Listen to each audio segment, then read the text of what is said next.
प्रधानमंत्री नरेंद्र मोदी और हर हिंदुस्तानी अपने देश के लिए बैटिंग कर रहा है, अपने भारत के लिए बैटिंग कर रहा है, लेकिन हमारे देश के कुछ नेता विदेश जाकर भारत के खिलाफ बैटिंग कर रहे हैं। ऐसे ही एक नेता हैं, परिचय के मोहताज नहीं, राहुल गांधी, जो चाहते हैं कि अमेरिका और ब्रिटेन जैसे देश भारत के लोकतंत्र को बचाने के लिए हस्तक्षेप करें।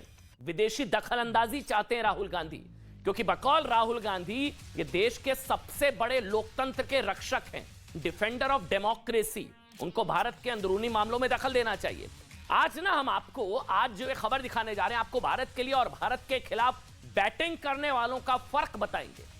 दो तस्वीरें हमने आपको दिखाई ना, और राहुल गांधी को यह भी याद दिलाएंगे कि जब किसी देश के अंदरूनी मामलों में विदेशी ताकतें हस्तक्षेप करती हैं तो उसके नतीजे कितने भयावह होते हैं। जैसे जिस ब्रिटेन में जाकर राहुल गांधी ने ये बातें कही ना, उसी ब्रिटेन ने जब 75 साल पहले हस्तक्षेप किया था, क्या हुआ था तब? भारत के टुकड़े टुकड़े हुए थे, भारत का बंटवारा हुआ था, याद है ना आपको? तब राहुल गांधी के परनाना पंडित जवाहरलाल नेहरू इस हस्तक्षेप को रोक नहीं पाए थे। 1975 में कथित विदेशी ताकतों के हस्तक्षेप के नाम पर राहुल गांधी की दादी इंदिरा गांधी ने देश में आपातकाल लगा दिया था। फिर भी राहुल गांधी चाहते हैं कि दूसरे देश भारत के मामलों में हस्तक्षेप करें। देखिए, इसको दिलचस्प तरीके से आज आपको समझाते हैं। अगर आप राजनीति की तुलना क्रिकेट से करेंगे ना, क्योंकि आज क्रिकेट की बात हो रही है, तो आपको पता चलेगा कि राजनीति 2020 क्रिकेट की तरह नहीं होता है, बल्कि किसी टेस्ट मैच की तरह होती है, जिसमें परिपक्वता, धैर्य, गंभीरता और टिके रहने वाले परिश्रम की जरूरत होती है। 2020 नहीं होता है। लेकिन राहुल गांधी पर लग रहे आरोपों को देखकर ऐसा लगता है कि वो देश के खिलाफ T20 वाले अंदाज में बैटिंग कर रहे हैं, देश के खिलाफ, देश के लोकतंत्र के खिलाफ। वो 2024 की पिच पर स्कोर करने के लिए, समझिएगा शब्दों को, क्रिकेट की भाषा में समझा रहा हूं, क्योंकि आज एक तरफ क्रिकेट के मैदान पर कूटनीति के खिलाड़ी और प्रधानमंत्री नरेंद्र मोदी ने कूटनीति का सिक्सर जड़ा। वो आपने देखा भारत के लिए बैटिंग, भारत के खिलाफ बैटिंग कैसी हो रही है? वो ऐसे हो रही है, वो 2024 के पिच पर स्कोर करने के लिए भारत के लोकतंत्र पर 360 डिग्री सवाल उठा रहे हैं, बार बार मर्यादा की क्रीज लांग रहे हैं, क्रीज क्रॉस कर रहे हैं। जो देश भारत की तरक्की से परेशान है ना, उन्हें भारत के खिलाफ अपील करने का मौका दे रहे हैं। और वो ये भी चाहते हैं कि भारत के मामलों में दूसरा देश या दूसरे देश थर्ड एम्पायर की भूमिका में आए। इसलिए आज हम राहुल गांधी का वो स्कोर कार्ड लेकर आए हैं, जो बताएगा कि भारत पर सवाल उठाकर राहुल गांधी भले ही अपना स्ट्राइक रेट बेहतर करने की कोशिश कर रहे हैं, हो सकता है अपना स्ट्राइक रेट बेहतर करना चाह रहे हो, लेकिन इन सबसे उनका और उनकी पार्टी पर 2024 में क्लीन बोल्ड होने का खतरा बहुत बड़ा है। कांग्रेस के पूर्व अध्यक्ष और वायनाड से सांसद ब्रिटेन दौरे पर, लगातार भारतीय लोकतंत्र, मोदी सरकार, आरएसएस और संसद पर विवादित टिप्पणियों को लेकर लगातार चर्चा में रहे हैं। लेकिन आज चर्चा राहुल गांधी के खिलाफ आज क्यों हो रही है? आज का अपडेट अब आपको दे देते हैं। आज राहुल गांधी के खिलाफ केंद्रीय कानून मंत्री किरण रिजिजू की एक विवादित टिप्पणी को लेकर चर्चा हो रही है। विवादित क्यों कह रहे हैं, हम आपको आगे बताएंगे। किरण रिजिजू ने ब्रिटेन में राहुल गांधी के कार्यक्रमों को लेकर आज एक साथ तीन ट्वीट करे। राहुल गांधी को देश की एकता के लिए, शब्दों को सुनिएगा, केंद्रीय कानून मंत्री के शब्द हैं, राहुल गांधी को देश की एकता के लिए खतरा बताया किरण रिजिजू ने अपने ट्वीट में राहुल गांधी को, वो विवादित शब्द था, उन्होंने पप्पू तक कह दिया, जिसके बाद जबरदस्त विवाद हो रहा है। एक बार ये फुल स्क्रीन पर दिखा दीजिए ट्वीट। ये पप्पू तक कह दिया किरण रिजिजू ने राहुल गांधी को। कांग्रेस के इस स्वयंभू युवराज ने सारी हदें पार कर दी हैं। आपकी टीवी स्क्रीन पर देखिए किरण रिजिजू का वो ट्वीट है जो उन्होंने राहुल गांधी के खिलाफ किया। किरण रिजिजू ने अपने पहले ही ट्वीट में ये लिखा है कि कांग्रेस के स्वयंभू युवराज ने सारी सीमाएं पार कर दी हैं। ये व्यक्ति भारत की एकता के लिए बेहद खतरनाक है और वो लोगों को भारत को विभाजित करने के लिए उकसा रहा है, भारत के टुकड़े टुकड़े करने के लिए, भारत को तोड़ने के लिए राहुल गांधी उकसा रहे हैं। किरण रिजिजू, केंद्रीय कानून मंत्री किरण रिजिजू ने राहुल गांधी के खिलाफ एक ऐसा शब्द भी कहा जो कांग्रेस समेत कई लोगों के लिए वाकई आपत्तिजनक है। उन्होंने पप्पू कह दिया राहुल गांधी को। राहुल गांधी के खिलाफ इस शब्द से कई लोग किरण रिजिजू से नाराज हैं और उनकी भाषा पर सवाल भी उठा रहे होंगे, लेकिन ज्यादा बड़े सवाल राहुल गांधी की भाषा और उनके विचारों को लेकर है। आरोप है कि राहुल गांधी ने ब्रिटेन के कार्यक्रमों में भारत के लोकतंत्र को नीचा दिखाने की कोशिश की और कोई कमी नहीं छोड़ी है। कई ऐसी बातें कही हैं जिसे भारत में एक बहुत बड़ा वर्ग देश विरोधी कहता है। राहुल गांधी ने विदेश की धरती पर कहा कि भारतीय लोकतंत्र खतरे में। सोचिए, पूरी दुनिया में भारत के लोकतंत्र की चर्चा होती है, वो कह रहे हैं भारतीय लोकतंत्र खतरे में है। राहुल गांधी ने भारत के लोकतंत्र को बचाने के लिए यूरोप और अमेरिका से दखल की मांग की। उन्होंने कहा कि डिफेंडर्स ऑफ डेमोक्रेसी चुप क्यों हैं? डिफेंडर्स ऑफ डेमोक्रेसी, लोकतंत्र के रक्षक। खुद ब्रिटेन में कितना लोकतंत्र सुरक्षित है ना, मैं आपको आगे भी बताऊंगा, वो वाली क्लास भी लेंगे आज। राहुल गांधी ने कहा कि भारतीय संसद में उनके माइक बंद कर दिए जाते हैं, बोलने नहीं दिया जाता है, अल्पसंख्यकों पर हमले हो रहे हैं, लोकतंत्र खतरे में है। मिस्र के आतंकी संगठन, मिस्र के आतंकवादी संगठन मुस्लिम ब्रदरहुड से आरएसएस की तुलना, अपने देश की संस्था की तुलना एक आतंकवादी संगठन से। यही नहीं, राहुल गांधी ने कहा कि मोदी सरकार में विपक्षी नेताओं की जासूसी हो रही है, बुरा हाल है, लोकतंत्र खत्म हो गया है, अल्पसंख्यकों पर हमले हो रहे हैं, हमारे देश में बुरा हाल है, दलितों पर हमले हो रहे हैं। जम्मू कश्मीर को हिंसक जगह बताया, कथित सो कॉल्ड हिंसक जगह। राहुल गांधी ने कहा कि लद्दाख और अरुणाचल में यूक्रेन जैसे हालात हैं।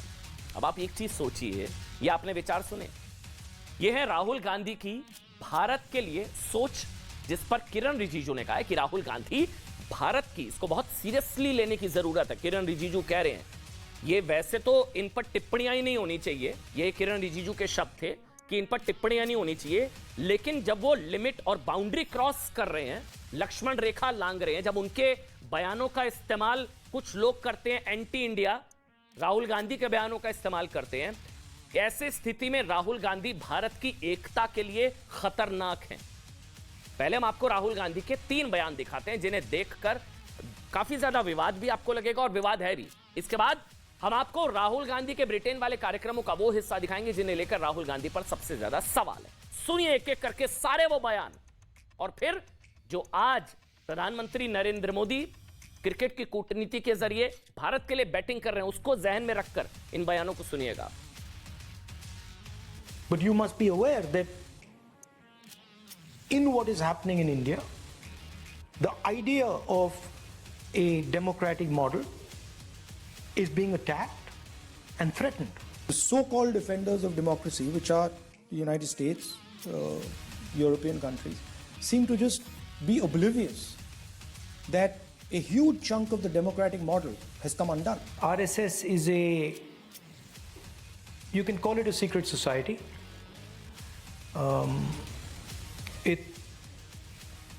It's built along the lines of the Muslim Brotherhood. अपने लोकतंत्र को गाली, अपने भारत का अपमान, अपने भारत की बदनामी, इसको लेकर केंद्रीय कानून मंत्री किरण रिजिजू ने कहा है कि लोकतंत्र के लिए राहुल गांधी हानिकारक हैं, देश की एकता के लिए बहुत खतरनाक हैं, खतरा है राहुल गांधी। ये शब्द हैं किरण रिजिजू के, केंद्रीय कानून मंत्री के। देखिए, भारतीय लोकतंत्र और देश हित के लिए काम करने वाली संस्थाओं के लिए ये सोच राहुल गांधी की आपने सुनी। इस सोच की प्रधानमंत्री नरेंद्र मोदी की सोच से अगर तुलना करें तो, ठीक, लोकतंत्र पर प्रधानमंत्री नरेंद्र मोदी वर्सेस राहुल गांधी। प्रधानमंत्री नरेंद्र मोदी एक तरफ एक भारत श्रेष्ठ भारत की बात करते हैं, राहुल गांधी विदेश में बताते हैं कि भारत ना एक है और ना ही श्रेष्ठ है, मतलब लोकतंत्र के मामले में भारत श्रेष्ठ नहीं है। प्रधानमंत्री कहते हैं एक भारत श्रेष्ठ भारत, राहुल गांधी कहते हैं आपके सामने।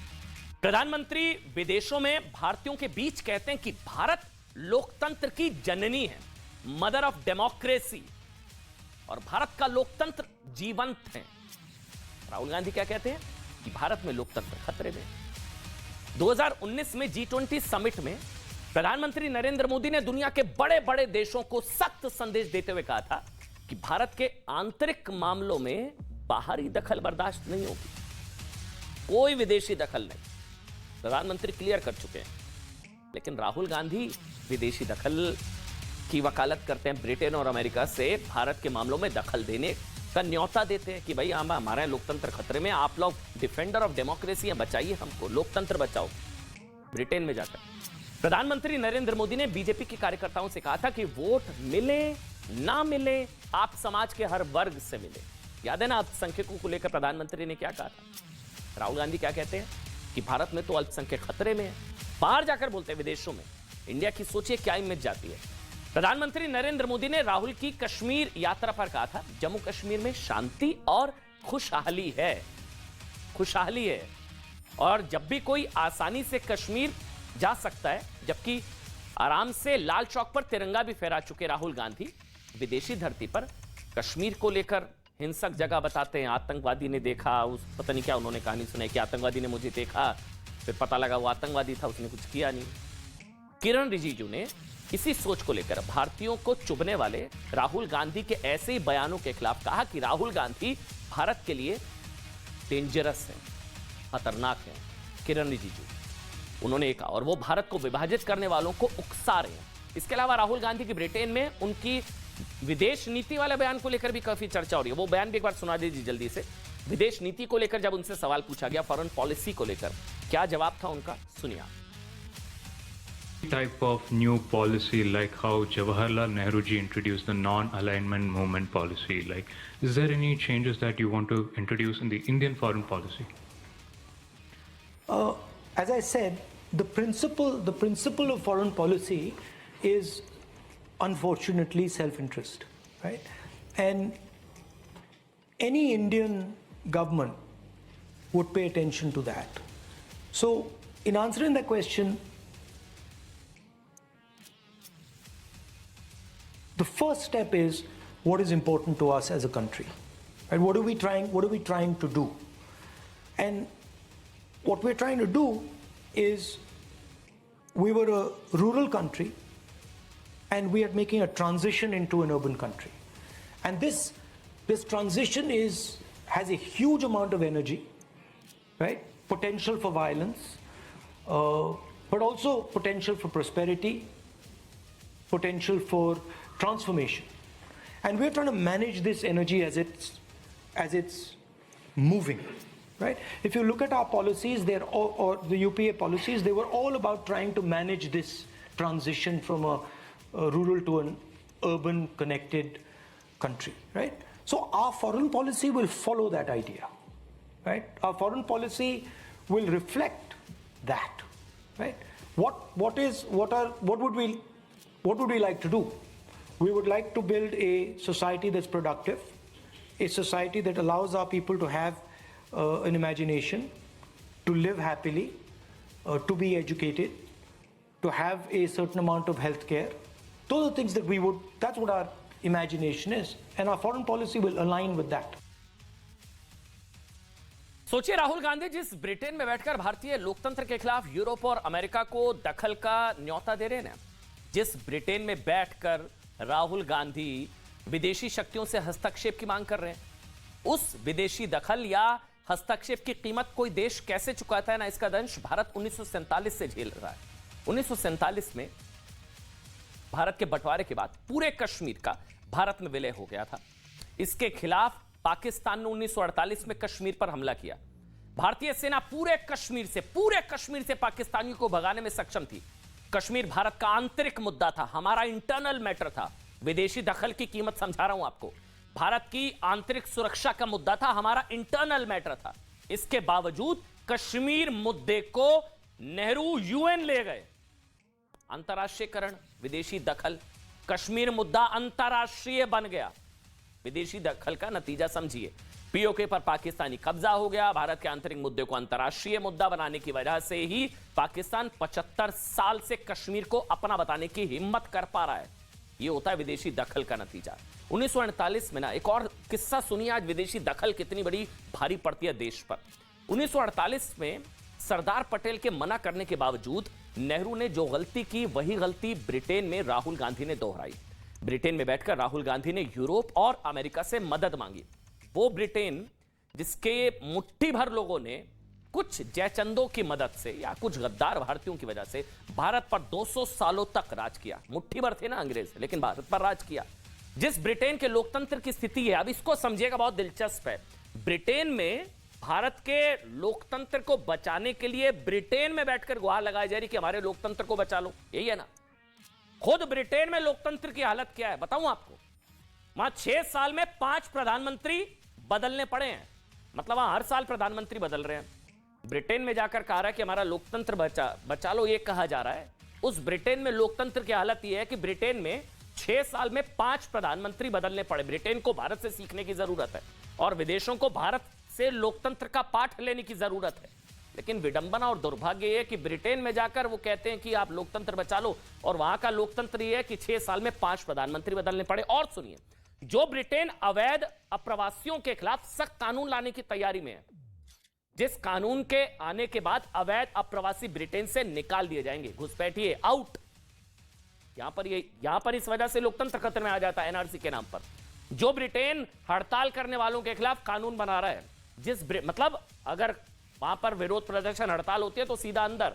जिस ब्रिटेन में इस्लामिक कट्टरता के खिलाफ आवाज उठ रही है और ब्रिटेन की गृह मंत्री को तुष्टीकरण की ओर इशारा करते हुए कहना पड़ा कि ब्रिटेन में राजनीति ने इस्लामी चरमपंथ को बेकाबू होने दिया, उस ब्रिटेन में बैठकर राहुल गांधी भारतीय मुद्दों का अंतरराष्ट्रीयकरण करने की कोशिश कर रहे हैं। अब ये सोचने की जिम्मेदारी आपकी है कि ऐसा करके राहुल गांधी देश का भला कर रहे हैं या देश के खिलाफ विदेशी शक्तियों के लिए नई जमीन तैयार कर रहे हैं। क्योंकि इन्हीं के बयानों के आधार पर कल को किसी ने दखल अंदाजी करने की कोशिश की तो कहा जाएगा आपके नेता ने इनवाइट किया था, हम क्या करें। विदेशी पिच पर भारत के खिलाफ बैटिंग कैसे होती है ये आपने देखा।